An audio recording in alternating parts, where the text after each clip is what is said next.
We have such wonderful and evocative readings today. There's a plethora of material, and I have to restrain myself to not go through all of it. It would take too long.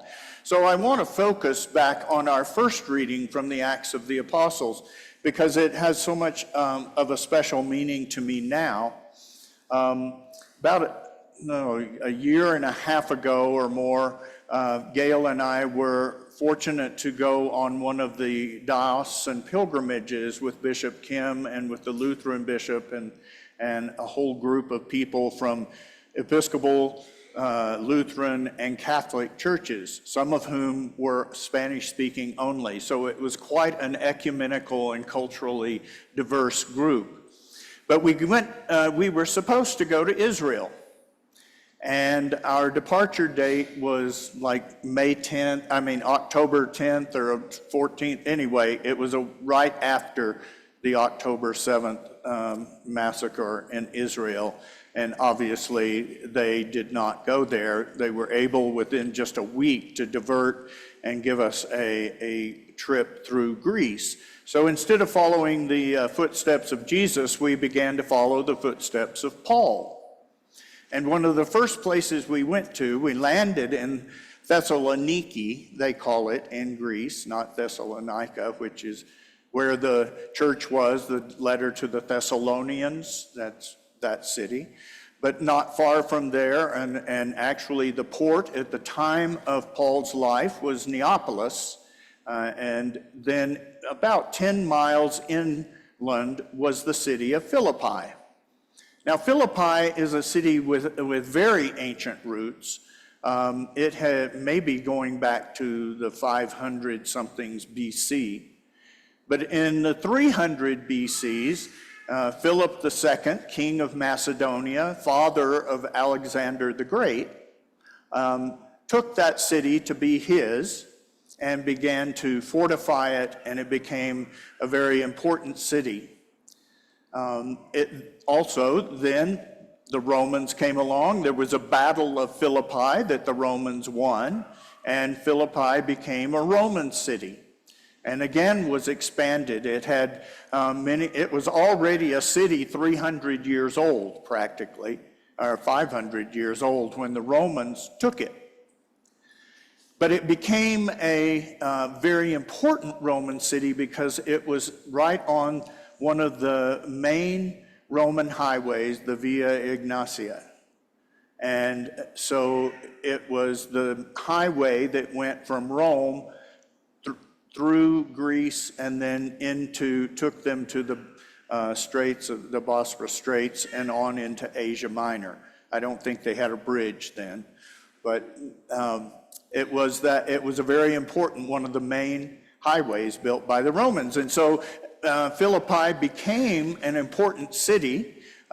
Many of the veterans of the Roman army were settled there. They were those that survived their 20-year enlistment were often given farmlands and retirement. And so it became a city that was intended to express the magnificence and the power of the Roman Empire. And they added a forum, they probably built the walls up, they built temples to the Roman gods and so forth. So by the time Paul gets there, this is a very metropolitan kind of city, at least for the ancient world. It lasted up until an earthquake in about, I read it now, I forgot, 700 something AD. So this city lasted 1,200 years. 1,200 years. We don't have any of those in America yet. We won't see any in our lifetime. But the city was virtually destroyed in that earthquake and was never rebuilt. And so now when you go visit Philippi, you see a wonderful UNESCO World Heritage Site, an archaeological site, and all the ruins of that city, including the ruins of churches, because it went from being Greek gods to being Roman gods to being Christian God. And all of their various temples were built in that over those centuries.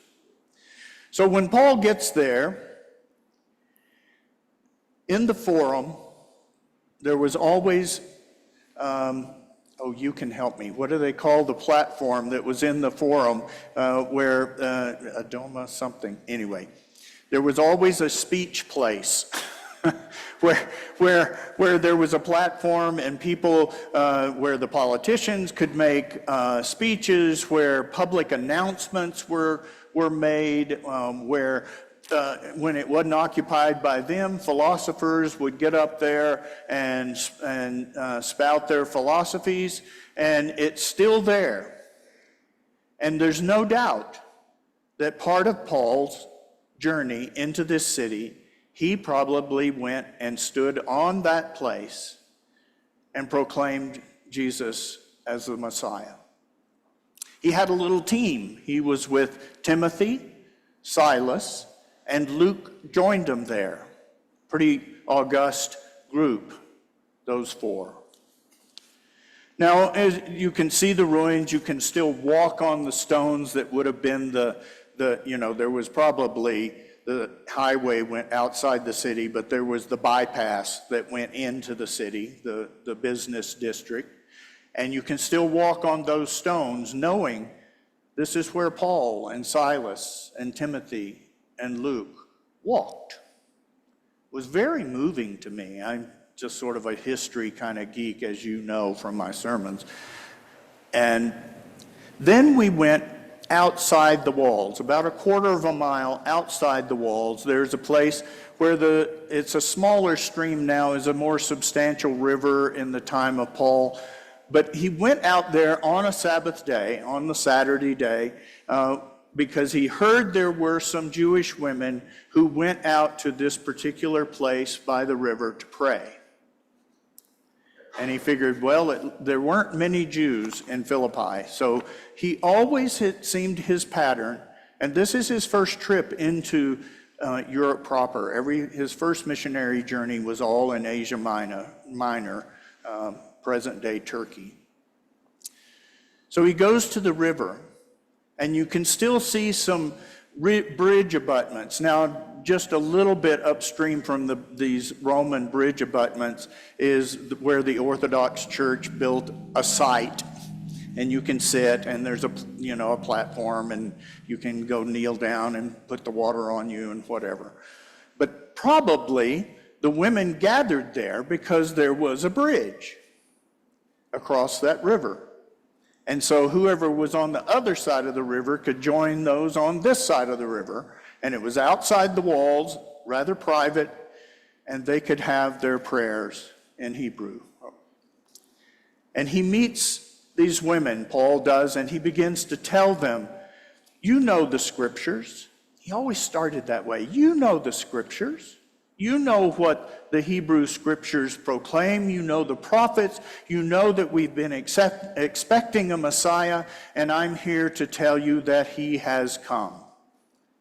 And his name is Yeshua, or Jesus, as we know him. And I don't know what he preached. I mean, I don't know the exact words for sure. But whatever it was he did, Lydia believed. She was moved to say, well, how do I participate in this event of the Messiah coming? And Paul would have told her, you will be baptized and the Holy Spirit will come upon you. And as Jesus promised, Jesus will, the risen Christ, he would have told them about the resurrection, of course.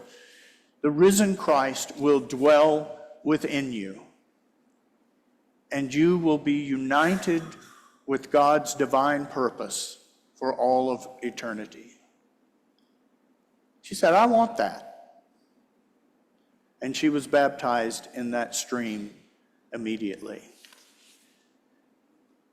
The first convert to Christianity in Europe was Lydia at this stream. And so to be there, again, to try to imagine what it was like to bring this strange message to a very cosmopolitan kind of world full of polytheistic religions, to say this one man who lived and died and was raised from the dead has changed history forever, and you can be part of it, and it will become part of you.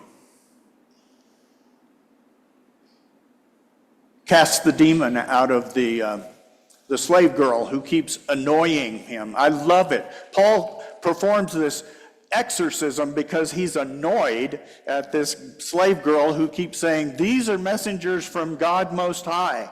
You would think he would think that's pretty good advertising. But he didn't. He didn't like that. And so he recognizes she is bound by some demon that gives her prognostication powers, and he casts it out. The owners are upset because that was a money source for them. And Paul and Silas and Timothy, they're put into jail. Now, there's a place in the ruins where they all point you and say, this is where they were in jail. It's a place where there are basement rooms that would have been windowless, and then the building would have been on top of it, but the building's gone. Now, whether that's the spot or not, I don't know. But as they say in Israel, if that's not it, it was somewhere close to here. And earthquakes were part of the world, part of their world. So that they would have an earthquake sufficient to shake up the stones and make the doors crooked and the chains fall out of the mortar where they were attached is not, you don't have to believe in miracles to believe in earthquakes. Not in Philippi. And so the jailer wants to just fall on his sword because he knows he is personally responsible for keeping all those people in jail. Assuming that the doors came open, they would do what prisoners do, they would escape. And he would be held responsible, and he figured it would be easier on me if I just kill myself right now. Paul says, wait a minute. We didn't leave. We know what would happen to you if we all left. We're still here. He's astounded. This prisoner, who he probably heard singing hymns and psalms and praising and praying to God even while they were in jail, these strange Jews thought of him when they could have escaped for themselves. And he says, come on up, come into my home. Tell me, why in the world would you have done this for me? And so another sermon, only around a table with a family. There is this man who lived in Israel, who lived and died, and God raised him from the dead and told us to love one another as he loved us. And he loved us even unto death. And that's how we're supposed to love. And so we love you, even though we never knew you until you put us in your jail. Now see, this is how Christianity spread. Not by building churches, not by hymn books and prayer books and pulpits and priests and fancy robes. It spread because people did extraordinary things in the name of Christ. Some of them miraculous things, some of them only miraculous in the sense of who would have thunk it? Why did you love me?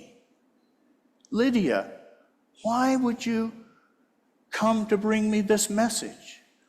What is this love? What is this oneness? What is this God who has done these things simply so that we will be one with God? and saved from the futility of living simply for ourselves. Now, there's plenty of world out there that'll tell you living for yourself is the point. And there's a million self-help books where you help yourself to become the self you want to be and have the things yourself wants to have.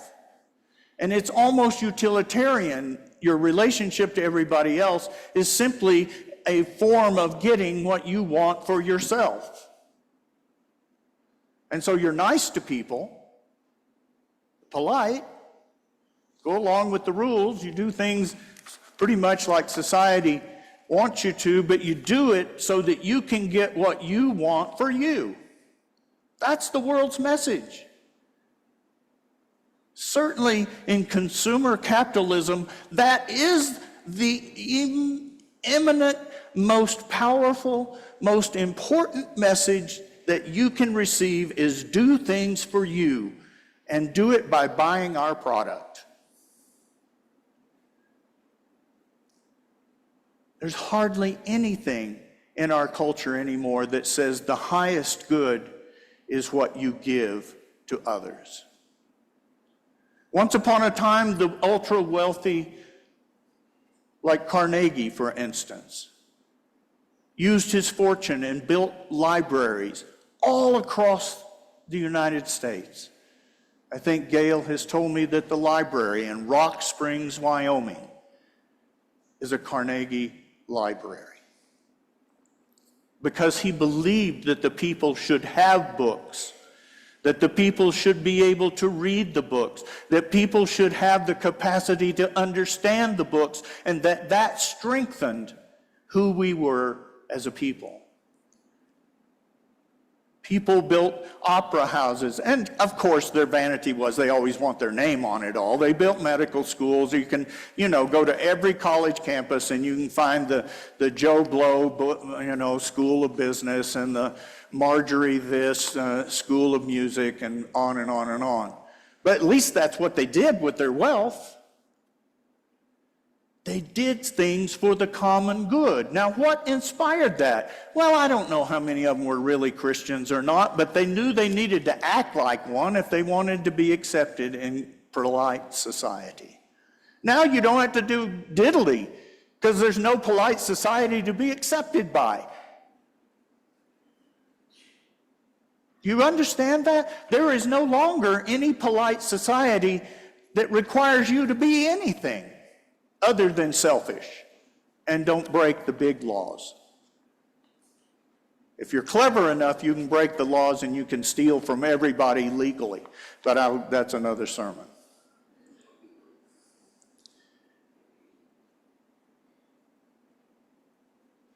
The message of Christ is found down by the stream. One person talking to another person. It's found around the table. One person sharing a meal with another meal and talking about the power of Christ in their life. The message can only be given. You can only give it if you've received it. Now, I can say the words, of course. I've learned all the words. But if you want to give it to someone, you give it because Christ is in you, and you can no longer keep your mouth shut because it's such a wondrous message. You can no longer keep yourself from loving others sacrificially because Christ within you compels you to think of the other before you think of yourself. Not to say there's not a good reason to take care of yourself, good stewardship of your body. But it's never changed in 2,000 years. The only compelling thing to say to anybody about our faith is that God has done this through a man named Jesus who lived and taught and died, and God raised him to a new life that none of us understand, but we hope for ourselves. And this man taught us one simple thing, or two simple things, and you know them. The Sunday school kids gave me a cup. One side it says, love God. The other side it said, love people. If we can't remember that, then come on back after the service, and I'll say it again. Love the Lord your God with all your heart, your mind, your strength, your soul. This is the first commandment, and the second is like unto it. Love your neighbor as yourself.